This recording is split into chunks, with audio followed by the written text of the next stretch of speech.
Hello and welcome everyone to what promises to be a fun and exciting race here tonight at IRT Esports. We are geared up for a special social race around one of the most iconic circuits on the calendar in the history of motorsport, which is Suzuka, the only eight figure on the track. My name is Indigo, and today I will be your commentator for this social race. Unfortunately, there's only 12 people here tonight, not 18 or 19 as we expect. So it's not quite sure where those people have disappeared to, but hopefully with 12 people in the lobby, we can still have a bit of fun and see what happens in the social race, really. So you might want to get a cup of tea or something because it's not going to be an interesting race, but we'll see then how it all pans out. But yeah, it's not your usual point scoring championship. It's just all about getting the community together, have a good time between friends, wheel-to-wheel action as well, and try and get more set up and suitable towards the F1 game as well. So it should be anything too serious, but of course these drivers will we still try and go for broke here, try and get first place as we in the qualifier session finally then with 12 drivers on the grid then. So we're just waiting for those people to get out there for their first runs as well. So here in Japan, championships have been won here in the past as well. Recently with Max Verstappen, I think back in 2023 and 2022 as well. We got announced it late, and also I think Michael Schumacher has taken the most amount of victories around here as well, around the circuit. But Lewis Hamilton's taken 5, but one of them was at Fuji, so it doesn't really count as Suzuka because it did alternate between the 2 years as well. But McLaren have taken the most wins around here altogether in Japan and Suzuka. What a fantastic track. It's one of my favorite tracks on the calendar as well, and it's so satisfying as well in the first sector when you absolutely nail the first sector as well. The fast flowing corners, you don't want any sort of hesitation on the steering wheel as well. You want one nice smooth move through this part of the racetrack. That's the way you want to get it as well, by using minimum curbs as much you can get with as well. I'm not quite sure how much the curbs affect this track of the games because I've not really done a lap myself, so we'll find out then if it has an effect or not. But you can see Nick just prepared his tyres. They're going very, very slowly indeed, as the track looks a lot different than the 2024 game, doesn't it? Like a lot different as well. But the 12 drivers here tonight then, let's see what these 12 has to bring for us as we go around this 8 figure of track then. The land of the rise of sun, of course, and also here in Japan as well. It's fantastic for racing as well, especially down towards turn 1 and turn 2. You've got the fast and technical essence section right after turn 1, the band in full commitment and point position. Then there's a Degner curve, we can make or break your lap as well in a split second if you get it wrong. The first Degner is super quick and flat out. The second Degner on the brakes immediately then, as you want to scrub off all the speed as well for the exit of the corner in the second Degner, sorry. And then there's a smooth curve where we just went past from Nick as well, where we've seen a few people overtake there before in the past as well. We saw Verstappen and Sebastian Vettel make contact back in 2018 when those two came to blows on that day as well. But there is still opportunity to overtake there. But finally then, Nick is going to go for a fly lap around here in the Suzuka. So let's see how he tackles this 5.8 kilometer, 3.6 mile track as we reach down in towards turn 1. It should be fully flat out, headed down in towards turn 1. It is. Then a lift off there, barely the brake applied at the edge of the brake as we head through turn 2. Now coming towards the first sector we go there. Let's see how he takes it nicely done in 6th gear, carrying his speed all the way through there. Nice sweeping motion from Nick. Just one big sweeping motion, then corrections on the steering wheel there as we now make our way towards the top of Dunlop, where we saw Michael Schumacher, I think, crashed there, and Logan Sargent too crashed there as well in recent years. Here comes Nick towards the end of the first sector, and it's obviously purple because he's the first one out there, but takes it very nicely to Degner 1 and Degner 2. No signs of the car stepping out, and also as well, he had planted it really well as well on the exit by getting up throttle as quick as he could. Now in towards the hairpin we go as well, where Kamui Kobayashi had his famous overtakes back in the past as well. The last Japanese driver that's got the podium was Kamui Kobayashi as well back in 2012, but I'm not quite sure how what the choices are for Yuki Tsunoda, if they're high or not. You would have thought so being in the Red Bull, but of course Red Bull, the second car driver, doesn't really tend to perform well as we've seen in the past as well. So Nick, 9.9 in his sector. As you can see, he's running low on a battery as we make our way now towards the Casio Triangle chicane, where it can be very difficult as well. We're going to take him out of our curves as well to get the best launch and better exit as you need as we exit the final corner. But wheel spin on the exit there. But here comes Nick. He'll be the first one to cross the line as he goes towards the top of the pecking order with a 27.446 then. I think his teammates right behind him too for good measure. We've got a few more people coming towards the final few corners now. Let's see what they can do on their flying laps as we've got the Aston Martin come towards the line now. He goes up to P2 with a 27.782. So not a bad lap time there, separated by 0.3 of a second. Here comes the Racing Bull driver. Where can he go? Goes up to P2 with a 27.728. Here comes Junkie Angel coming towards the final few corners of this racetrack. And let's see what lap time he could set then. as he makes his way down towards the line. He goes, it's going to be a 27.7, and he pops himself just behind there, 100 slower, as Pepine goes quickest in the race of ball with a 27.230, and that is 2/10 quicker than Nick in P2 there. We've got Nathan coming towards the hairpin right now, with a few people yet to set their first lap times. Some people may have invalidated or made mistakes, but there's still plenty a long way to go here in qualifying. I wish it was a full turnout, because Stefan told me there's supposed to be 18 drivers, but unfortunately there's 12 drivers as well, so not the expected turnout I wanted around here, but hopefully it'll be a good race, because even with the lower attendance, it can still be good racing towards the top end of the pecking order as well. Here comes Nathan then around smooth corner he goes as we make our way towards this back straight then. This track only has one DRS zone activation at the final corner towards turn 1 there, because you can't put it anywhere else on the circuit, otherwise it's deemed as too dangerous. As here comes Nathan then towards the final 2 corners he goes on his flying lap, but let's see what he can go up to then as he makes his way towards the Castle Triangle chicane, as he takes it very nice on the exit 2. Here comes Nathan towards the line now. Let's see where he can go. He goes up into P3 with a 27.592 then, and puts himself just behind Nick there as well by margins of a second. What's Steve doing? He's invalidated on his lap time, has Steve will game it, but he's still going to go for it, try and get a reference point on the board. So 27.5 is best for him. That would have put him into P4, but of course he did invalidate, so that lap time does not count. As we've got Spetsai in the Red Bull there. Let's see what he could do as well. He attended a social race, I think, a few days ago, I think in Imola, in Lars van der Linden's social race. But here we go, they're coming towards Spoon. Here we go right now. Nice speed carry through there also as well. Not many movements on the steering wheel, not many corrections, it's just one big sweep of the steering wheel, just carry the speed all the way through, as Luca gets a 5-place grip penalty for collision, and there's a few cars parked in the bus stop chicane, the Castle Triangle chicane, sorry. So one of those guys there got too close for comfort, and unfortunately one of them's got to take a 5-place grip penalty. But here comes Spessai towards the line right now. Let's see where he can go in the Red Bull. He crossed the line right now. He goes up into P2 with a 27.351 there, and Pepine still maintains first place as we got to the 2 Williams drivers. Yet set lap time, of course. Steve has invalidated. Kingsman is out there in the hairpin, so let's see what he could do then as he now makes his way towards the Spoon corner we go. If he can get a really good slipstream out, good exit out of the hairpin, get a good toe and overtake your rivals before Spoon. It's been done before in the past as well in league racing, and it's been done there in previous years as well. We see plenty of overtaking everywhere around the circuit, because it's just such a good track as well. The figure 8 circuit, the land of the rising sun. It's a 10.2 for Kingsman in the middle centre as he now progresses towards 130 over. So I think it was Fernando Alonso overtake, was it Michael Schumacher back in 2005 with a fantastic move on the outside there as well for good measure. Here comes Kingsman now towards the final 2 corners with the DRS wide open.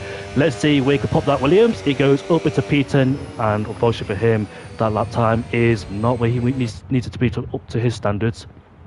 So Cardi did join the session late, but he's here in P8, and also Junkie Angel was improving in the first sector, but I think he lost it somewhere in the last sector as well. So majority of drivers then have completed their first runs as they head back in the pit lane. You set sail to go for their second runs as well, as Neo and Steve are the only 2 drivers here in this qualified session has not set a lap time just yet as well. So they'll be looking to try to improve, and might be under massive pressure as well, because you want to get the ideal bank lap as well to have a good reference guide to see where you are on your next upcoming final laps. But Steve and Neo don't have that, although Steve did cross the line though, so he might have a reference to his delta on his validated lap time. But yeah, it's all quiet so far on the track, nothing much going on here it seems. Nick is out there again. He was the first one out there before. He's coming out for his second run then on a brand new set of the soft compound tyres. When we went on board with him, he looked nice and tidy, very smooth imports, very clean, carried the speed all the way through, but still 0.2 of a second. Where can you find those 0.2 of a second can make a break, as well as make our way towards the final 2 corners on board with Nick as he makes his way out of the final corner there with the DRS wide open on the main straight, where we see all the overtaking happening down towards turn number 1 and turn number 2 as well. Here he comes then as he swoops through in towards turn 1, fully flat out, then lift off, coming towards turn 2, taking a light iron there to get a good apex as we make our way out of turn 3, I think it is, and now coming towards the S section in 6th gear, carrying the speed all the way through, just a downshift into 5th gear there. On his previous lap he stayed in 6th, but he feels more adjusted and comfortable with 5th gear on this occasion as he makes his way towards the top of Dunlop. Maybe the car was bottoming out too much when he was in 6th gear. But here comes Nick towards in the first sector. He's a 10th up in the first sector as well, so good signs of improvement there. Can he keep it up? Can he find more time in this last sector? As it's easier said than done, of course, with the technical parts of the racetrack getting in the way as well, heavy braking zones, etc. And I think somebody else has just moved up the order. I think, who was that? Was that Luca? Luca go up into P5 as Jeremy has joined the session then. So he's got plenty of time to do a lap or two. And hopefully we have more and more coming into the session then, because I thought for 1 second, I thought to be 18 drivers, but unfortunately there's only 12 drivers, so we're missing 6 here. But on board with Nick still, as he set the car only for 1 lap of fuel as well. So this lap was all about make or break it up. But here comes Nick towards the end of the middle sector. Is a 10th and a bit up in on the sector there for Nick, as he makes his way towards the Castro Triangle chicane. Heavy on the brakes here. It's very important to get the throttle out as well. You can see him drifting to the corners just slightly there on the entry towards the chicane. He goes at the exit of it now. Here comes Nick towards the line. Let's see, where can he go? He goes up at pole with a 27.172. And even though he gained fractions amount of time in the middle sector, he gained a lot of it in the last sector as well. We've got Nathan now swooping through the first S as we go, in the S section, sorry, coming towards the top of Dunlap. Dunlap can catch a lot of people out as well, especially in Dirty End, because it can drag you off the track. As we make our way towards the end of the first sector, Nathan's up, but he touches, so close to validation there. Nathan cut the whole corner in towards Negative 1, and we ran out wide in between Negative 1 and Negative 2, but still, his lap time is still valid, and he can still continue. And let's see what he does then as he makes his way out of the hairpin. He goes, as there's 13 drivers in this session. That's Tim Martin and Miguel, who's just got up into P5 there, just behind Neo, as Luca now goes quickest with a 27.122. And that was a stocky lap time indeed. Can anybody get themselves in the 29s, the high 29s? I'm not quite sure. But Sieb, however, is on the back foot still, because he hasn't set a lap time just yet. Jeremy hasn't. That's because he did join quite late in the session as well. But Sieb, however, on the other hand, needs to try and get a lap time, but he's on a lap time so far, so stick on board with him on the soft compound tyres there. There's currently a few minutes left to go in this qualifying session, so he's got plenty of time if he wants to, got plenty of runs if he needs it or not around the circuit. As we're coming out towards the exit of Spoon we go. It's very, very interested to see people taking different lines through there as well, to see who can get the best exits, etc., what the best line is through there as well, as we make our way towards the Spoon corner we go on 130R, headed towards the Castro Triangle chicane. And let's see, where can the Dutchman go after a few laps invalidated? This could be his main representative lap time now, as he makes his way towards the finish line. Where's Steve going to put it? He goes up into P4 with a 27.256 there behind Pepine, who's currently improving by a 10th in the first sector. So let's ride aboard with him, shall we? As he makes his way towards the middle sector. Has he gained more time? Yes, he has, by a 10th and a bit as well. He has gained in the middle sector. The question is now, can he keep it nice and tidy and controlled in towards the chicane we go? Let's see then, nice and tidy on the curves there, on the throttle very nicely indeed. Here he is towards the line. Is this going to be the first 26? And it is, with a 26.886 then. And for the first time, we are in the 26s as well. So here we go then, new record around here. Napoli is on the circuit, but doesn't seem to be on a flying lap. IRT Junkie Angel, who's just got into P5 there in the McLaren. Who else out there? We've got Luca. Luca has it validated too. So majority of drivers then are in the pit lane, just waiting for the final dying stages here in qualifying, ready to take pole position around here. Is Azuka, with track position can be very key, because it can be difficult to overtake in the DRS zones as well, so we're very careful of that. But we'll see then what happens. The calm before the storm, as they say. Kingsman going for a lap again, but unfortunately has it validated, so it must be the exit of turn 2 where he validated there. And sadly for him, won't progress up the order. He's still got plenty of time though to try and get himself along the order, but we'll see then if he can hook up the lap together. Let's see if he makes his way back in the pit lane then. He used another set of soft compound tyres. Safety cars can be quite high around here as well, but bearing in mind there's only 30 drivers as well, so I won't expect to see a safety car unless of course it's being turned off. So these guys there in the pit lane going on to a brand new set of the soft compound tyres. It's currently Pepine on pole ahead of Lucas in P2. The second row goes towards Nick and Sieb. The third row goes towards Junkie Angel and Spies in P6. Then NLR Neo, IRT McGill, Napoli and Nathan rounds off the top 10 with Ricardo, Kingsman and Jeremy just outside of it there. So let's see then, is anybody going to try and match Pepine's time? That was a mega lap time indeed. They're the only drivers getting the 28s. Can anybody hook up that lap they need to try and get themselves along the pecking order? or first place. We're about to find out, but there's 4 minutes and 20 seconds left to go in this session then, so not long left. As all the drivers then make their way in the pit lane, just reading the data on their screens there on the computer, see what it says. Just compare it sector times as well between all of them. Who is going to be the first to blink on the track here in Suzuka? This is unusually quiet, but of course we've only got 30 people here as well. Pretty much everybody's in sync with each other as well in terms of rule plans, so that's why everybody's like close together on their flying laps, which they shouldn't be, but on the dirty air will definitely make a big effect on this game. So I think we've got our Williams then heading on the pit lane, which it is. So finally we get some track time action. And let's see then, on board with Neo in the Mercedes then, he has a 27.371, and can he get himself along the pecking order? It's so close between P2 all the way down to P7 there. He can gain a marginal amount of time and still be up there as well, so can he find that on his last lap? He came out relatively early, which means that if you do make a mistake on your first lap, you've always got the second lap to try and go for it as well. Plus he's running more fuel in the car, so it's sure that he has that second lap, because most people like me, we don't really have the confidence to just go out very late and set our lap time, but people who has come out early, just in case they messed up the first one, as Neo there messed up on his outlap as he lost the rear end of the car, just tail happy on the exit there. We've got a few more people there making their way out the pit lane. Let's see what they can do on the flying lap as well. But Luca and Nate then only separated by 500ths of a second there between those two, so not much in it between the Dutch pair, but can anybody find the time to try and dethrone Papine at first place? 2 minutes and 30 seconds left to go on the clock then before qualifying has ended, and we're just waiting all these drivers then to get on the garage. Some of them are out laps, some of them are still in the pit lane just waiting for the very last moments before they pull the trigger and go once again. Then here we go then, majority of drivers are out on the circuit. We're just awaiting the minor few down there in the pit lanes on the circuit, but here comes Neo Dennis right on board with the Williams man as he makes his way down in towards turn 1 and turn 2. Just set yourself up nicely through the curves there, get a good run to open up your flying lap around here in Suzuka. Then here we go, DRS wide open for Neon then, as let's see how much speed he takes through turn 1 and turn 2. It'll be absolutely phenomenal to see the speeds they take through the first and second corner as well. A lift off there, downshifting and slight engine braking in towards turn 2, just a little bit dab on the brakes, not much, as we make our way now towards the S section we go, taking the curves very nicely indeed. It's all about being precise with the curves, although it can be very difficult from time to time, because you've got to trust yourself, you've got to trust the car's aerodynamics and set up that it'll stick if you take the curves, because sometimes the curves can throw you off. As we've got Neo then coming towards the end of the first sector, it's going to be a 21.4, and he's invalidated. Neo unfortunately has invalidated the lap time, and that will not count for him. Main competitors then, Nick and Luca are out there the circuit so far as they make their way down towards turn 1 they go. Papaya so far has currently got a healthy margin. There he is in the Racing Bulls, then the last to come out of the circuit I think, except Jeremy, who's still in the pit lane for whatever reason.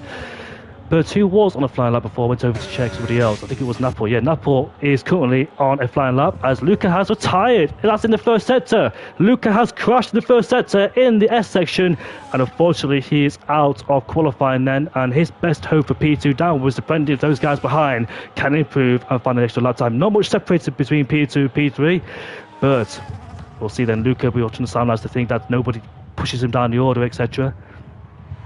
In fact, nearly every single driver then is on the circuit and on the flying lap too. Here comes Napol, one of the first and many to cross the line as well. 2 and a bit tenths up in the middle sector as he makes his way now towards the Casio Triangle chicane. Let's see what lap time he can get on the board. Here he is then as he makes his way down towards the slow speed corners. Very important as well to come up on the speed as we make our way now towards the line. Here we go. It's going to be a 27.1. And he puts himself into P3, but Nick is improving by 0.4 of a second. Nick is on absolute fire there, the first one to get in into his 26s. Well, Papine has that so far, but can he narrow the gap down? As we make our way towards the chicane we go, Nick's had an absolute flyer, but a bit of movement on the rear end of the final corner. Here comes Nick towards the line. We want to take pole position as he makes his way towards the line. He can! It's a 26.742, and what a lap time there from Nick to put himself on pole position. Where is the rest of the field? Seamus down by 0.06 of a second there as we make our way down in towards the bus stop, the triangle chicane. taking a lot of curb on the edge to both of them. And here he is out on the final corner where I can see puts his Alpine as he makes his way towards the line. Now it's going to be P3 for him. And where's Papine? Is Papine out there? Yes, he is then, improving, but not much. He needs to find a little bit more time if he wants to take pole away from Nick. But here he comes then towards the line. Can Papole take back pole? Here he is towards the line. He can't do it. It's a 26.823 for Papine. And he has to sail behind Nick for the time being then, who sets that fantastic, amazing qualifying session for him. As that's it pretty much for qualifying now. Nathan is not on a flying lap, and the qualifying then has came to an end.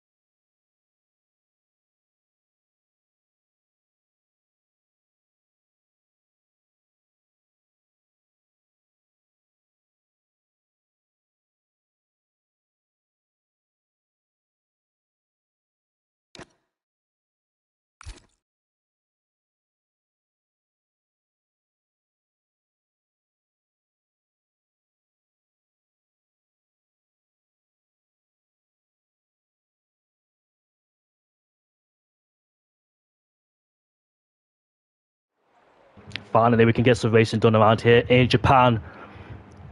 Let's see then what the strategies play for. Is it mediums to hards? Is it a two-stroke strategy around here? How much time do you lose in the pit lane as well? So we'll see then what happens here at the Japanese Grand Prix. Only one DRS detection point, of course. We saw Max Verstappen with that brilliant defence against Oscar Piastri and Lando Norris when both McLarens were hunting him down. But Verstappen did a mega job to hold those guys back as well and keep them at bay. Talk about McLarens, they didn't seem very strong this morning, did they? Or this afternoon or evening when I think it was Lando 7th and Oscar Piastri 14th. What a shame for them, but hopefully it's practice 1 and nothing more to that, as Albon and Sainz up to P2 and P3 the first practice session as well, so good job for them. As we see then, the drivers readying up, waiting for the signal and see what happens around here in Japan. A classic old school circuit as well. We've had 11 championships decided here previously from Verstappen as well on twice occasions, as Sebastian Vettel also clinched one as well, and also Michael Schumacher and everybody else as well. They all clinched the championship around here. But there's also been some there's been a lot of dramatic things that happened as well in the past. Alan Prost in 1989, when those two came together in the chicane, then down towards turn 1 is when they both came together 1 year later as well. So yeah, that was very interesting. And then Damon Hill, who won the Japanese Grand Prix by defending Michael Schumacher and became the 1996 world champion for that league as well. For F1.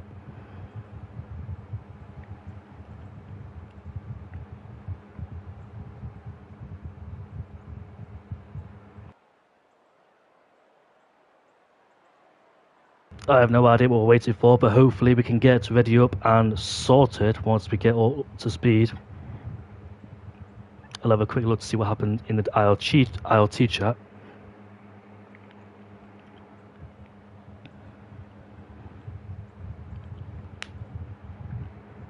Be right back with you.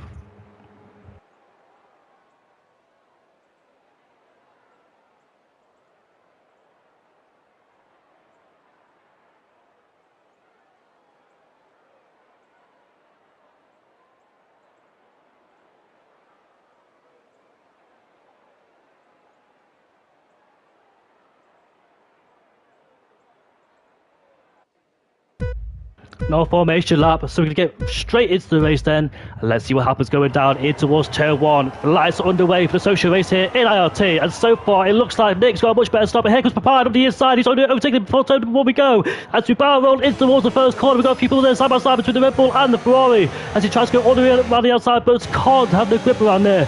As now Neo is going to go around the outside. In the S section we go, as they're still side by side, but Neo just has to yield there. And look at that, being swamped once again. That's Spicy going down the field as well. But F1 Luke trying to go to the inside. He did get a 5-place grip penalty, remember, in towards this race then. Should have started P3, but got dropped down the order. And here we go, got a few people struggling at Dunlop. One of them is the Ferrari of Spetsai, as now that Neo has come through and overtaken. We've got a few cars on the gravel there, but in contact going in towards the first Dagner between these guys here, and Nathan has rejoined at the back of the pack. Then, unfortunately, as we see a few people go down towards the hairpin, another opportunity to overtake. We see that's Mercedes Jeremy versus the Aston Martin of Miguel. As further up the road, we can see McLaren versus Mercedes of Junkie and Ricardo. So let's see which one of those two end their battle first, as he's desperate to get past on his really compound tyres, but can't seem to find a way past. About to settle in the dirty air a bit. But the change in leadership once again, then, that's quite strange. Did Papine make a mistake out of Spoon and therefore give Nick the back lead of the Grand Prix, as we make our way down into towards 130R and the braking zone we go wheel to wheel in towards the braking zone. Can Papine get ahead? Yes, he can, but it's so close there between Nick and Papine. Barely any quarrel given between those two, but I think that Nick will get the DRS. You can see that all of these guys already struggling on these really compound tyres, but no, now the driver's got DRS yet because DRS has just been activated. It must be said, because we just passed the first lap, didn't we? Spice overtaking Nepal for P5. And once again, both Mercedes drivers swap places there. That is Jeremy and Ricardo. So as you expect around here as well, it's a big DRS train from first all the way down to 7th place as well. So let's see then how this race is going to be controlled by these guys, because some of the guys at the back of the field or in the lower back of the DRS train might think about doing an early undercut. That's what people usually do, because when they get stuck in the DRS train like this, it's so difficult to move forwards. So will they try and go for the undercut? I wonder, as we head down towards the hairpin. It is still Papine needs to go up ahead of Nick, ahead of Steve. So the top three there just remaining as they are. It says Steve and Papine swap places for P1 and P2. But realistically as well, I'm expecting to see a lot of people swap as well. Swapping and changing every single time to benefit them and get the DRS off the back of their other heads as well, to keep the guys behind. So it's really, as Sieb overtakes Nick, another mistake out of the spoon corner there. And this time, Sieb has got past him, he's up into P2. And Papine there just weaving out the position just a little bit there against Sieb, but nothing worth doing because Sieb's already back in it and under a second. As he's right behind Sieb then as we head down towards the Castro Triangle chicane, but he's too far back to make any sort of pressure. DRS will enable this lap. As you can see, Nick is putting massive pressure on Sieb as well as we head down towards the main long straight we go. Sieb has the pass up to go up here, but here comes the Alpine, here comes the McLaren, as McLaren just turns off his DRS, knowing he can't really overtake as we head down towards turn 1. For 1 second I thought they could try and go side by side or do it over and do the switch back, which means that the driver in front of you gets caught up the guy behind and goes out wide and you just sail through. As Jeremy has overtaken Junkie for P9 and P10 in their little battle there outside the top 10, or just on the fringes of it. So Nathan has pitted onto a better set of soft compound tyres then. Obviously those tyres can't go towards the end, so maybe doing a short stint before he goes on the hard compound tyres, possibly to take them towards the end of the Grand Prix. There we go then, as we head down towards the hairpin. All these guys are just settling into one big rhythm now, as they know that the chess piece has started to be over the board there. All these guys just waiting patiently for the next move and see what they could do. Try and progress up the order if they can, but the guys behind are be so frustrated and so impatient as well, being stuck behind this DRS train when you can get ahead of them and pull away. But harsh fact as well, it is the reality on this F1 game. As we make our way now on towards the back straight we go, we're seeing a few people get a good run out of 31, 130R and go down the inside of other people too, so that is also a good place to overtake. But of course it's so easy to push around the track, as Alex Harbaugh back in 2019 when he pushed I think it was Lando or George Russell off the track. I can't remember who it was actually, I think it was Lando Norris. But anyways, here we go out the final corner we go then with the DRS, and this is about to change for the lead again as C puts himself into P1 ahead of Papine, and here comes Nick then. He's not waiting to hover around, is he, as he goes up into P2 then, and now he can settle in behind C and get that DRS. But here comes the RB on the inside in towards turn 1 and turn 2, but Nick just defends there, and I thought Papine for 1 second just goes through, as it seemed like Nick made a mistake out of turn 1 and turn 2, but Papine was on the inside as well. As we make our way now towards the fast uphill section of Dunlop. We've got a few people on the hardcore power tyres such as Napol, Junkie Angel and Miguel and Luca. Those guys have started on the hardcore power tyres, but so far for those guys who dropped down the order, not really paying dividends for their race either, as they want to be glued in this DRS train, because that's what you want to do really in the first stint. Just try and gain as many positions as you can, then try and settle in and see what happens around you as well in terms of strategy, know when to overtake, plan your race ahead as well to see what you could do and extract from it. All these guys are thinking about the first pit stops right now, because Sieb and Nick pretty much have control of this Grand Prix. They can swap and change DRS while keep the other guys at bay and get even more frustrated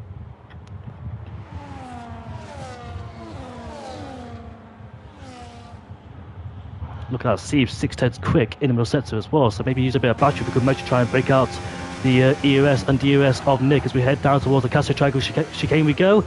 See the misaligned a little bit as Nick gets a 3-second time penalty for exceeding track limits as well. It's only like 4 out of 27 as well, so unfortunately Nick has been heavily compromised with his penalty. And in the background we can see William Tania goes through it. Here comes the McLaren driver on Nick up the inside in towards 1 and 2 as he takes back the lead of the Grand Prix, as the guys behind are looking to try and stay in that DRS range there, because Papine didn't have the straight line speed, couldn't repel the attack from Neo, and now Neo's up to P3 ahead of Papine and Spetside in P5. So Nick, only one in the field there that has got a 3-second penalty. Quite early doors as well, so he's been really testing his looks.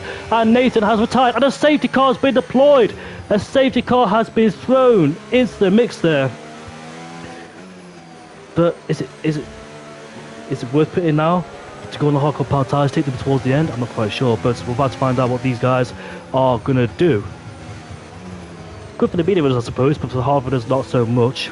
That's what you always fear as well about starting on the ultimate strategy. But just hope that a safety car does come out, or sometimes you do hope it comes out to play in your favours. But yep, it's lap 5, and Nathan is the first one to cause a safety car then. As you can see the yellow dot on the screen moving towards the first sector, as we now have to catch up towards this safety car, as Nathan has left the session.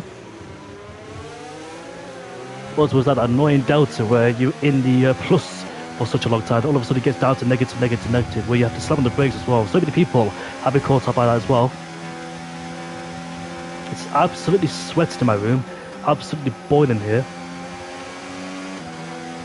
I know as a UK someone from England who experienced a lot of rain as well. Luckily no rain here this week. So these guys are going to dive off in the pit lane. No brainer really to put on the hard compound tyres and possibly take them towards the end of the Grand Prix. Depends on how much price they're going to pay towards the Grand Prix. How much good can their tyres saving can be against the other people ahead of them. As they all head in the pit lane then on the hard compound tyres. Nick is finding his pit stop because it's all the way down towards the end of the field, isn't it? Not the beginning. As they rejoin and emerge out of the pit lane, all 12 drivers then still remain in the Grand Prix for the likes of Luca as well, and the guys behind hoping that safety car will come out, and it's brought him back into contention as well. But Nick is the only one in the field to get himself a 3-second time penalty in this Grand Prix. The short neutralisation has come out, so I'll take a break with you before we get racing once again.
Safety car is in at the end of this lap, as we've got a bit of a tap between Steve and Nick as well.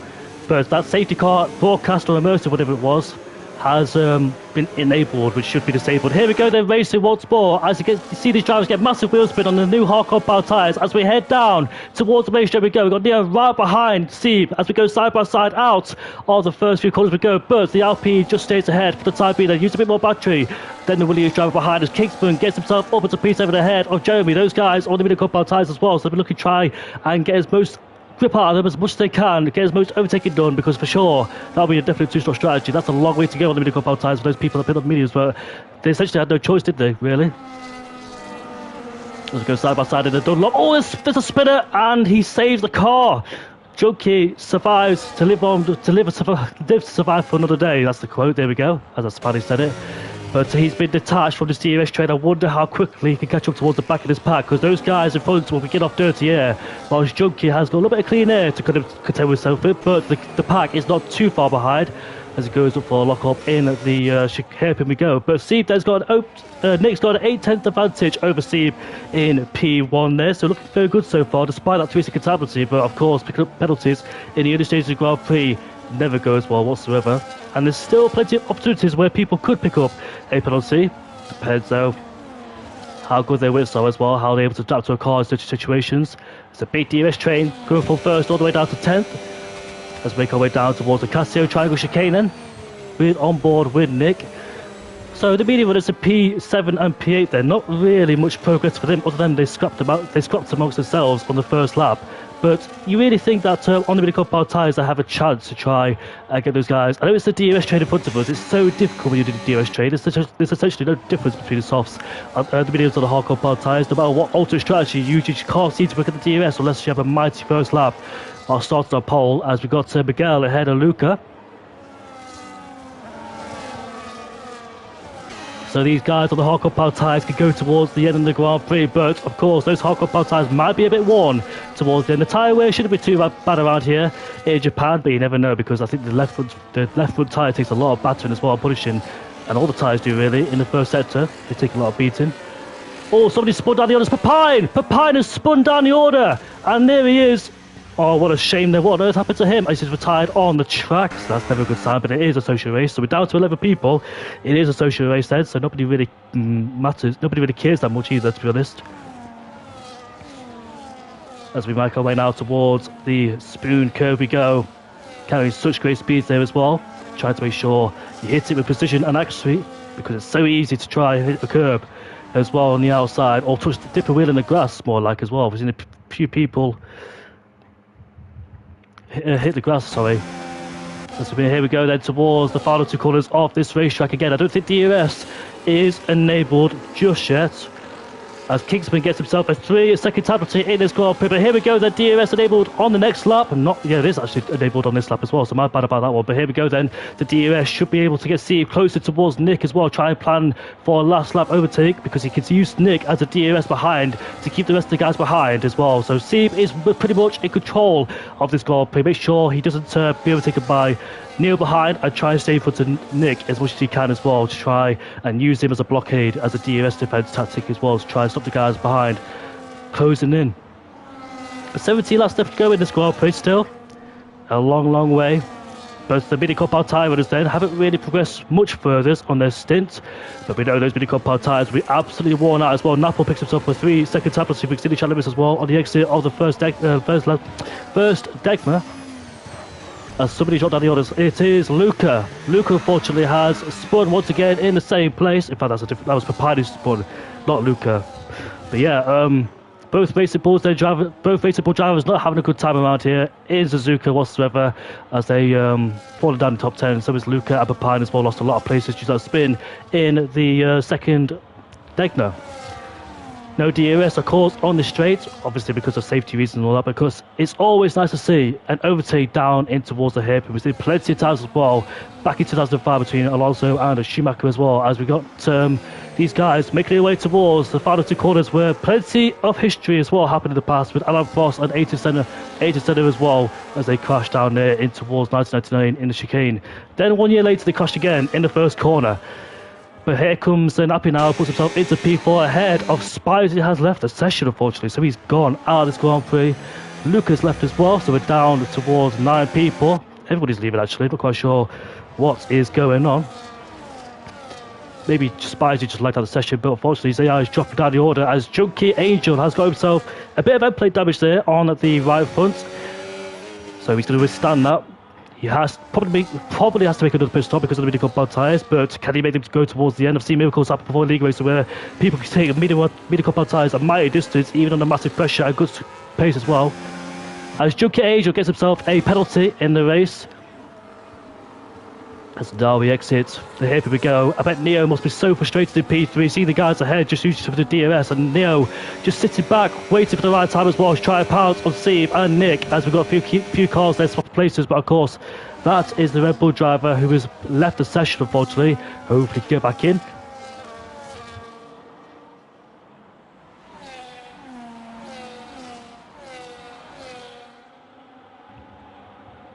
As these guys will continue to put their pressure down on Steve and Nick as we make our way now towards the Casio Triangle chicane. What Neo wants to do is try and force Steve into an overtaking Nick and try and get himself ahead of Nick at the same time, because if you use the battery down the straight, Steve can go for the attack on Nick, push him forwards, then push Nick back to you that doesn't have the DRS, and try and get him that way as well. So maybe Neo needs to try and use a bit more EOS, try and get Nick.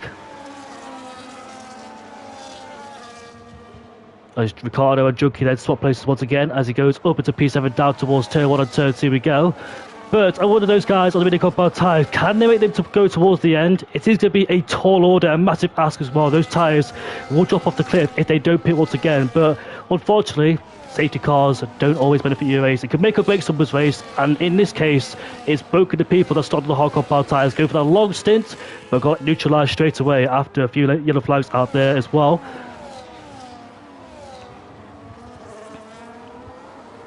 You can see that Neo is right at the back of Steve, willing to take advantage of him any given moment as well. Kingsman as well, Miguel, who hasn't got through second time, so he could find himself up there. Depends how good his time management is towards the end of the Grand Prix. Because the mediums do die off, as you expect, around here quickly. Any race circuit really, but when these mediums go, they go. You have no grip whatsoever. It's horrible understeer all the way through. So Nick under massive pressure as he sees Steve and Neo right behind him as we head down towards 130R. Is this going to be a move down towards the Castle Triangle chicane? No, it's not. I thought for 1 second that Steve will fancy a move down the inside, but things better over, of course. It's a social race, guys. It's not really a point race, but Napol is right behind Neo. I want to see some overtaking, not this DRS trading games BS, because it's all a social race at the end of the day. But here comes the RP driver to retake the lead of the Grand Prix. Steve has put himself back into first place as Miguel gets ahead of Kingsman there for P5 and a P6, and further behind as well, Jeremy versus Junkie as they continue the battle on the main straight. So Neo just needs trying to find a way to put himself on P2 towards the last laps of the Grand Prix. Maybe P2 ideal to get Nick in front of him and you win the race if you get P2, but of course try and finish ahead of your nearest championship rival. So yeah, got to make sure you drive a clean race tonight.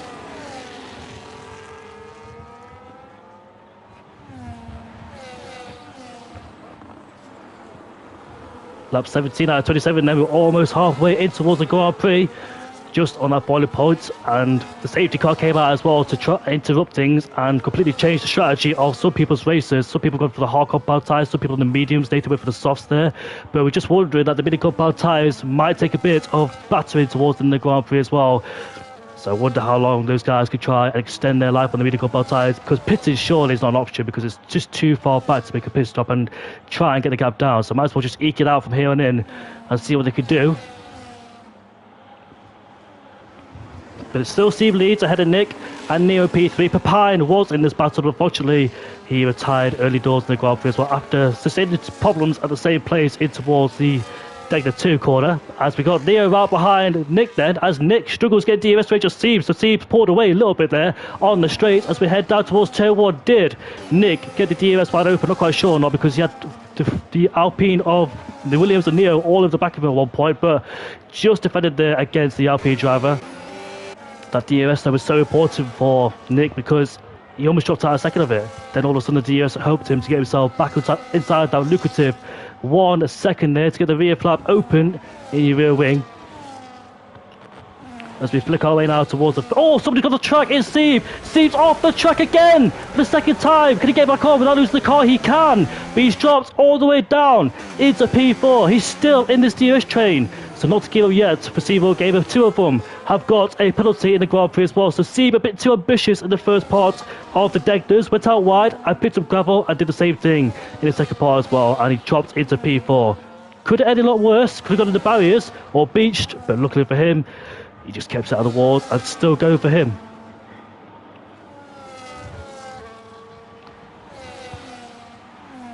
So Nick Napol has got a 3-second tap, so you expect Napol's tyres to fall off towards the end of the Grand Prix. So watch out for that drop off towards the end as well, when the Ferrari driver will start to lose a lot of grip and lose a lot of time towards these guys in front of him, as we now make our way out of the Castro Triangle chicane. Napol looks racy here, you know.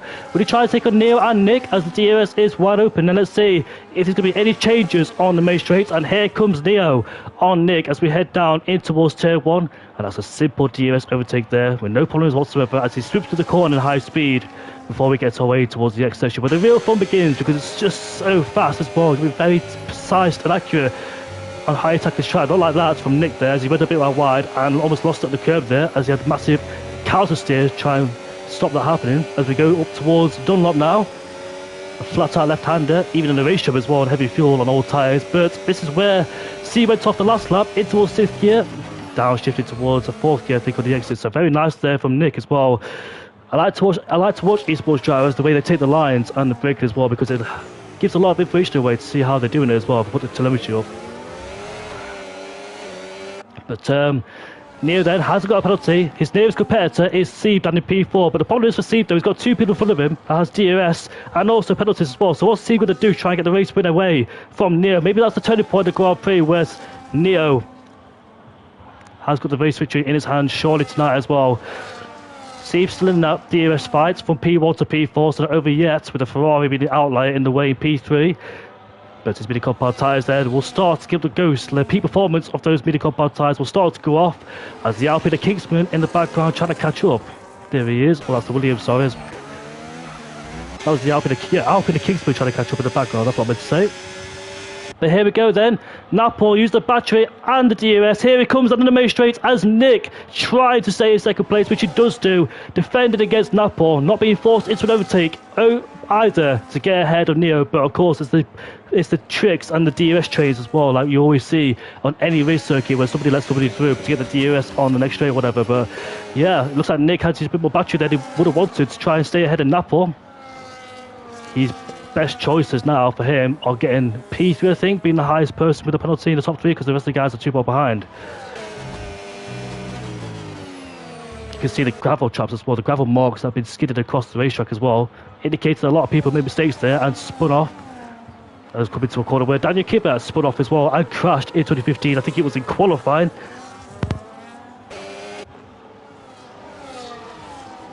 11 laps left to go in this Grand Prix, and it's still Neo who leads ahead of Nick. Naples in P3 with Sieb in P4.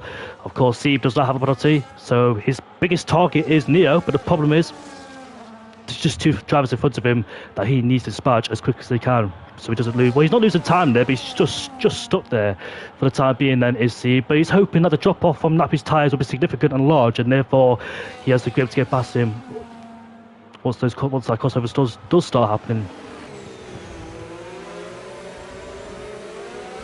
As we make our way out of the Castro Triangle chicane we go then. Nick uses a lot of ERS on that lap as well, try and keep the guy behind of Napol. DRS wide open for all these guys there, but you can see that's to Nick. He's trying to re-harvest some of his battery because he may have used it all on the last straight there, trying to get up towards Sieb. As a yellow flag down there as well, I'm not quite sure who that is. Oh, it's Jeremy. Jeremy's going for a spin at the final corner. Oh, that's a painful spin, you know, doing one whole lap on a broken wing, literally as well. So that must be very painful there for Jeremy there.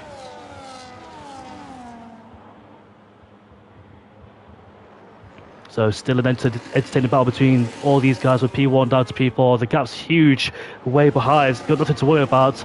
But we've got 2 people versus 2 people that haven't got penalties. I wonder why Kingsman pitted as well. Kingsman just pitted as Mercedes has gone off in the background there. Who was that? Was that Ricardo? Yeah, it was Ricardo. Ricardo's picked up a bit of gravel trap there. And he's still in P5 for the time being. They're not really lost or gained anything from that.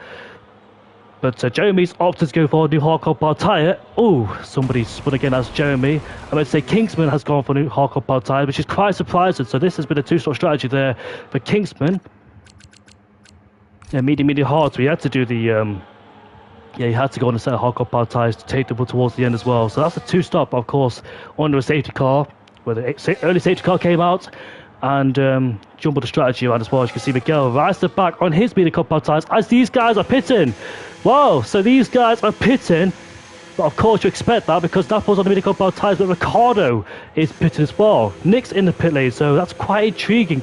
Can the hardcore power tyres not go towards the end, I wonder, as they make their way in the pit lane? Or is the tyre delta quite significant and you're able to make up all that time back? Well, we've got a real chase on the hands tonight as well. Nick giving up a podium to try and essentially get new tyres on that car and try and go for broke if he can. He's a bit too far behind now, as you expect. He is 21.1 behind, and you think that's ludicrous to say you might catch it if he lost time. You never know. Depends how large the tyre drop-off is around here as well, how much pace these guys can find as well in hand, as Jeremy retires from the session then.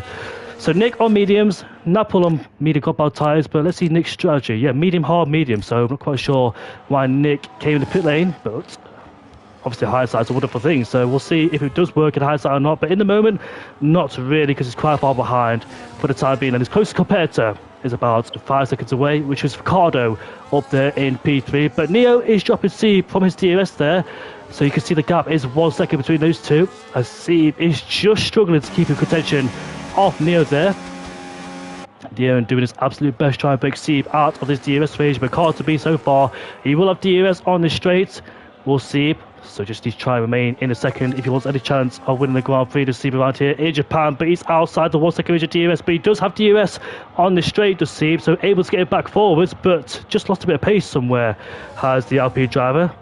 It looks a bit sketchy every time we rode on board with him, a bit hesitant as well, the car behaviour and the way he his inputs as well in the past. Does seem to struggle a little bit, but hopefully get up to speed very quickly. There's like 7 laps or 8 laps left to go in this Grand Prix. It's Steve versus Leon, pure out for the lead of the Grand Prix, as Nick has pitted, but he's too far behind. The gap is 19.5, that's 1.5 seconds gain, but it needs to be way more than that if you try and get towards first and second there. Junker Angel has got himself a 3-second time penalty as well.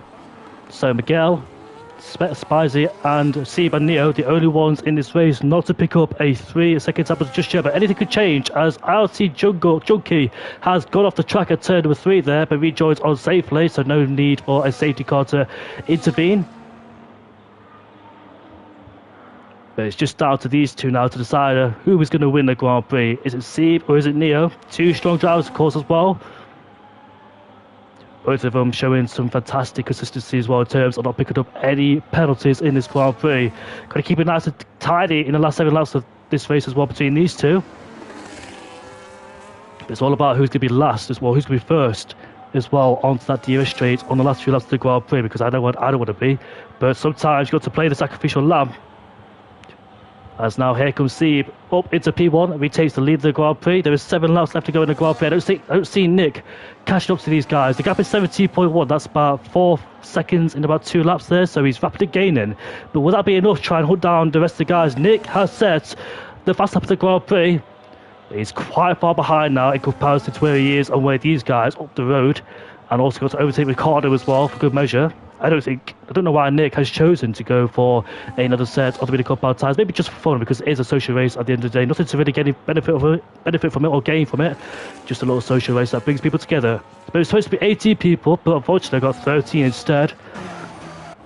But still, we've still got a lead for the battle of the Grand Prix between Seavorl Gamer and Neo there. The gap is just under a second between those two, but it keeps dipping out for Seavorl Gamer there, getting so close. But Steve has overtaken him, as Neo now has DRS on the back of him. As we head towards Spoon we go. Steve picks himself up a 3-second time penalty, so Neo's chances of winning now has become more likely after Steve getting himself a 3-second time penalty. Unfortunately for the Dutchman there, he'd be absolutely fuming with that one as well. But in order to win a race, you've got to have the maximum out consistency as well, and speed and talent. It's so easy. The littlest mistakes can catch a lot of people off guard as well. That's why it's so important to have attention. It's all about you as well as we head on to lap 21 out of 27. There's 5 laps left to go as Nick has overtaken Ricardo. That's before 130R, I think it is, between those guys there. Ricardo's been shuffled into P5. Here we go, in towards the bush of chicane. No moves being made there from anybody there. But yeah, so Neo now has the bragging rights over this one. He has the golden seat there to try and get first place. As long as he doesn't pick up a 3-second penalty, he should be okay. Sure, Neo, I'm not quite sure how many warnings he's got, but if he has any, keep him to a minimum now, because you can't afford him knowing there's a race in front of you with that 3-second time penalty. So there you can see the gap between Nick and Neo there, 16.1. So definitely not going to find a time there to try and get towards Neo and Seeb. I'm not quite sure why Nick petted. That's quite surprising, really, why Nick has gone for that pit stop, because the hardcore power tyres could go towards the end. So he had to do an extra stop, which has really cost him, compromised him. So I'm trying to sort out my volume here as well, because it's not working for me. As we go in now towards near Spoon Core we go.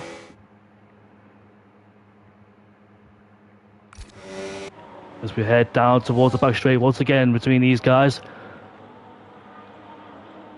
Not much going on now in the Grand Prix. Is there just settled down? There's only 9 people, 8 left people, because Spicy's not here.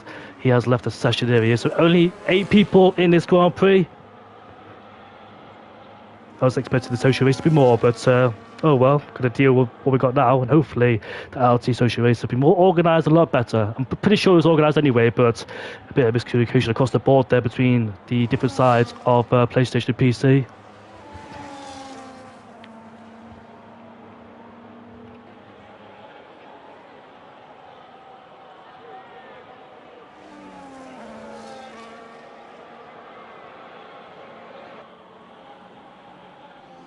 Yeah, I really don't know what else to say now, because it's just all settled down between every single car. A few people pitted to go for the quickest lap time of the Grand Prix. But yeah, it's nicely even spread out now between everybody in the field there. No one really putting anybody under pressure except Neo and Seeb. But it seems pretty quiet out there so far around here in Suzuka, as the fireworks usually set off as well. With the crashing, with the crowd passion as well, with the passion of the crowd. There we go, at the Japanese Grand Prix as well, as they always make the best outfits as well, don't they? Heading towards the Japanese Grand Prix, we saw Red Bull run their livery car as well this year. That nice white livery car, it looked very nice as well. As Verstappen did win around here in Japan a few months ago, after defending from both McLaren drivers.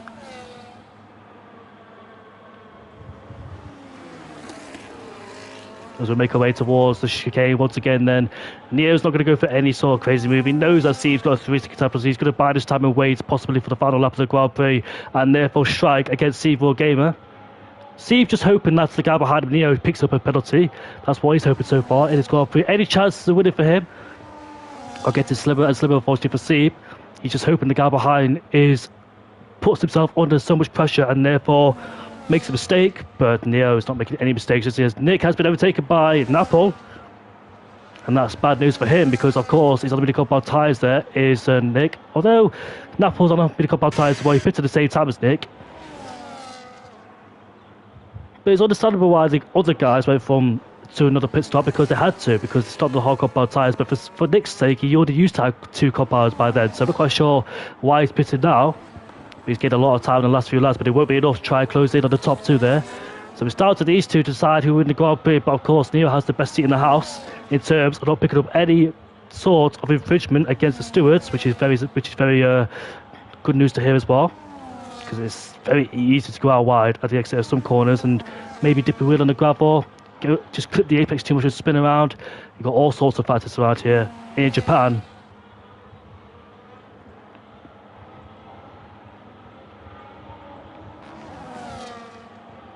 Gap is 0.3 of a second there, not much in it between Neo and Seeb as we head down towards the chicane once again then. I really hope Neo gets himself a penalty as well, so we can back towards the level play field, because you know how the script's going to go, really. And here comes Neo then, despite lacking battery, not going to save the battery behind Seeb and go for it. He's puts himself ahead now in towards the lead of the Grand Prix. He was quite low on the battery as well. Seeb's got relatively a good amount as well, so he can use that to his advantage later on in the Grand Prix. But those guys, Napol is 30 seconds away. The gap was 21 seconds away, 21 seconds in the last 6 laps, so not too bad. But obviously, they won't get him towards the end of the Grand Prix. Surely not. Pace difference may be huge, but not big enough, unfortunately, to catch these 2 down. Ricardo gets a 3. Ricardo says the fast lap of the Grand Prix as well.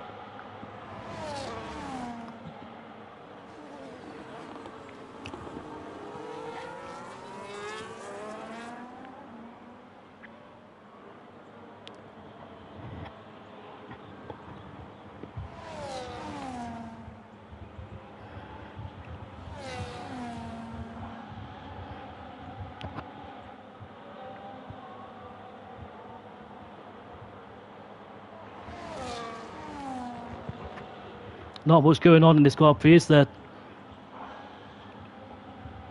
Despite the attendance here tonight, unfortunately. This is the closest battle we see on the track between these two. There is 3 more laps left to go between these guys here. Neo knows it's very important for his race now not to pick up a penalty. All he needs to do is bring it home and doesn't need to risk anything against Zero Game if he wants to or not. The first social race, well, I'm not quite sure how many social races IRT have done so far this year on the F1 game, but yeah, the social race though could have been a bit better with a better turnout, but oh well, hopefully it's better next time as Napol overtakes Nick again. They're rapidly gaining the guys ahead, but don't have the time to bring it down. Surely not either. They've been compound tyres working to the perfection there. As we watch these two on the old hard compound tyres go through the first and second Degner. It's flat out to the first part and on the brakes going in towards the second part as well. That's why it's very important to have your cat-like reactions amongst you as well in that second Degner. Catch a lot of people out as well, especially the exit the corner too, where people can go out wide and spin the car as well, get stuck on the curb, etc. There was 3 laps left to go in this Grand Prix then, with Neo leading ahead of Sieb. Whilst those, you've got the big gap out behind him by 10.2 seconds. They are gaining, but not gaining enough to try and catch up towards first and second place. Napol though, Spice not here, but Napol, Neo is the only driver in the field not to pick up a 3-second tablet so far. Can he keep it that way as we head on towards the final segments of this racetrack, the final part of the race as well? 2 laps left to go, the penultimate lap of this race, and so far it is Neo who leads ahead of Sieb. Of course, Sieb in P2 will use the DRS, try and get past him. He's just hoping that Neo does something silly and pick himself up a warning, etc., to get himself a penalty, but it looks like Neo keeping nice in control, knowing he doesn't have to push too hard, not take any risks. He's on the old hard compound tyres too, so those tyres, that grip, peak grip has gone for sure now on those hard compound tyres, because they pitted very early, didn't they, on the safety car.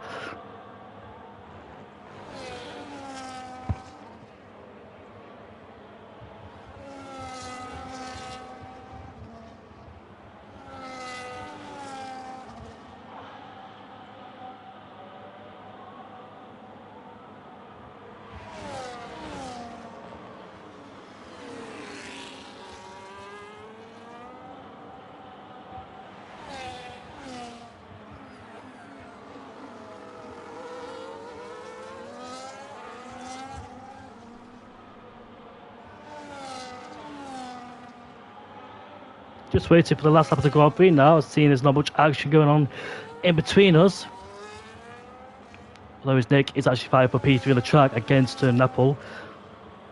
So those two there watching, keep an eye on those two to see which one of those two will get ahead of who towards the end of the race. They both got a 3-second time penalty, so it's all about getting it on the track. As we're heading on towards the final lap of the Grand Prix then. Finally, we're on the final lap of the Grand Prix. It's been a long race ahead of us, but now one more lap to the side. Here comes Neo as Sieb goes defense for the yellow side, but no defense given as Neo just simply walks past him and takes away P1. And what an incredible job as well for Neo not to pick up a penalty in this Grand Prix, because it's so easily done around here. You carry a lot of speed in towards sections of racetracks as well, where you've got to chuck the car in sometimes and hope for the best and up and brake later, but Neo's done a mega job to minimise all the damage, or minimise all the mistakes. And Kingsman and Miguel are fighting for P5 and P6 there. In towards turn 2.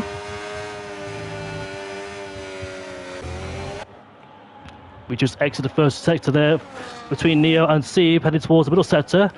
Just enjoying the last few laps of this racetrack, the last few corners as well, as Japan is one of drivers' favourite circuits as well, because it's so good on the wheel. It is good in a pad, but it depends if you can absolutely nail it on the pad or not. But it is satisfied either way, is the S section. And the whole track is just fast and flowing, etc. Miguel's retired at the exit of the second Degner, sorry, so he's out of the race. But Sieb has no respond. He can't get up towards Neo. I think Neo has this in the bag. Let's see, he goes for a crazy dive on the inside. Let's have a look right now. If he does, he looks for it, but Neo keeps a nice control of the brakes and knows he's not going to get phased by that whatsoever.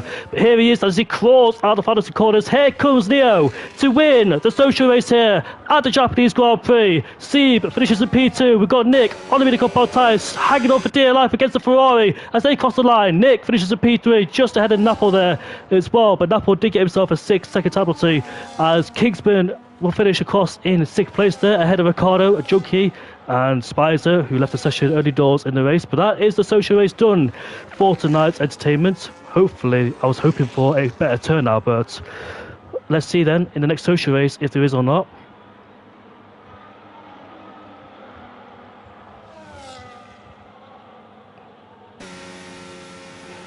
Damn, I hope you all enjoyed that race then. I know it wasn't that spectacular or thrilling or exciting, but well, that's the social race here in IRT done. I will end the stream then, so it's been a pleasure to commentate for you all, and I'll see you all whenever as well. Take care, goodbye for now, and also enjoy the Canadian Grand Prix this week. A fantastic track to watch race cars as well, so keep an eye on that as we see Neo then, the only driver in the field who did pick up a penalty. What a mega job for him. Nick from P1 down to P3, and Neo from P8 to P1 as well. I think the safety car ruined a few people's strategy because they got forced onto that two-stop strategy, didn't they? But Nick, however, it was his own choice to go on the hard compound tyres to mediums after the race, but he still did it despite using 2 compounds already. But yeah, I think I'll just leave the session now because it's not, yeah, it's resettled then. So I thought for 1 second I was stuck on the loading screen. Stefan says, sorry for the lack of attendance, mate. There should be 7 people, but people backed out. So due to the heat, but some unknown. Yeah, it's fine. Don't worry about it. Things happen. Hope you all enjoyed the commentary as well. I know it's been quite difficult to commentate over a certain amount of people, especially when not a lot is happening, but I got experience from that to keep the conversation going and flowing. It seems like the hardcore power tyres wasn't too bad towards the end, despite having them like 22 lap hold as well, so not bad for those guys. Nick thinking, why did he pit? But that's hindsight for you. In the moment you think it's the right choice, but in hindsight it goes the opposite way. But I am done for tonight then, and I'll see you all whenever. Take care, goodbye for now.